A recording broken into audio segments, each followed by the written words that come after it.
हमनी के संस्कृति, हमनी के संस्कार सदा रहे हमनी के साथ। भारत के महान ग्रंथ और काव्य सब के संपूर्ण संकलन सब्सक्राइब करें तिलक। हे मधुसूदन, का कोनो ऐसन स्थान नहीं खे जहाँ से लौट के आवे के ना पड़े और जन्म मरण के ये चक्र खत्म हो जाए? ऐसा स्थान खाली परम धाम है, मतलब हमार धाम, जहां पहुंचला के बाद केहू के लौट के ना आवे के पड़ेला।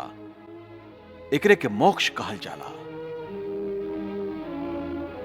न तद्भास्यते सूर्यो न शशांको न पावकः यद गत्वा न निवर्तन्ते तद धाम परमम मम। हे अर्जुन, मनुष्य के जन्म के मुख्य उद्देश्य मोक्ष के प्राप्त कैल है, और ये मोक्ष खाली मनुष्य योनि द्वारा ही प्राप्त हो सकेला। ऐसे मनुष्य के शरीर के मोक्ष के द्वार कहल जाला। हे अर्जुन, मनुष्य शरीर बड़ा मुश्किल से मिलेला, ओकरा के ऐसे ही ना गवावे के चाहिए। देवता भी मानव शरीर के आकांक्षा करेलन। बाकी मनुष्य के विडंबना ई है कि एह शरीर के मतलब मोक्ष के एह अवसर के गवावत रहेला। सगरे उमर भोग विलास में बितावेला, यहाँ तक कि जब शरीर छूटे के समय आ जाला तब वो वासना होकर पीछा ना छोड़ेला।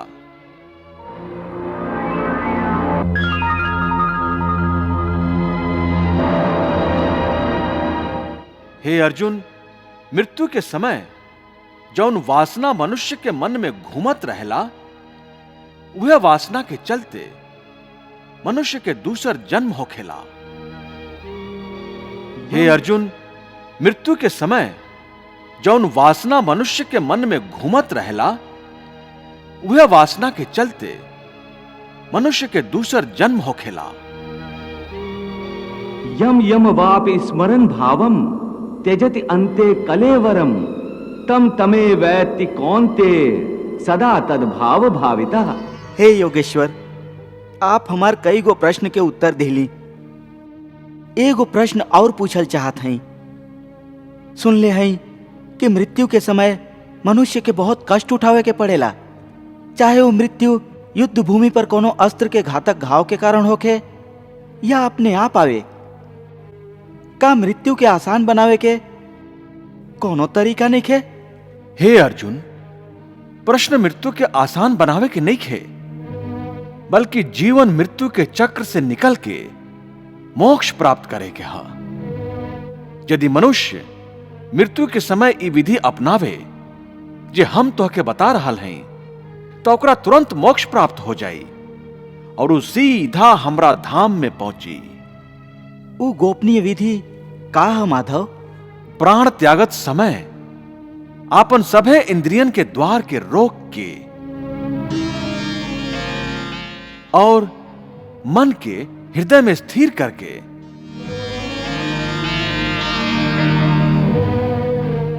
और प्राण के मस्तिष्क में स्थापित करके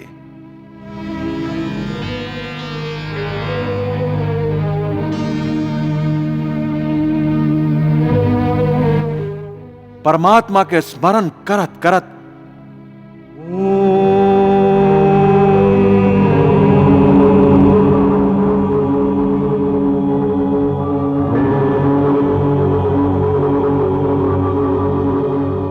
ओम मंत्र के उच्चारण करे तो वो मनुष्य जीवन भर कितना ही पाप काहे ना कैले होखे, ओकरा के मोक्ष अवश्य प्राप्त होई।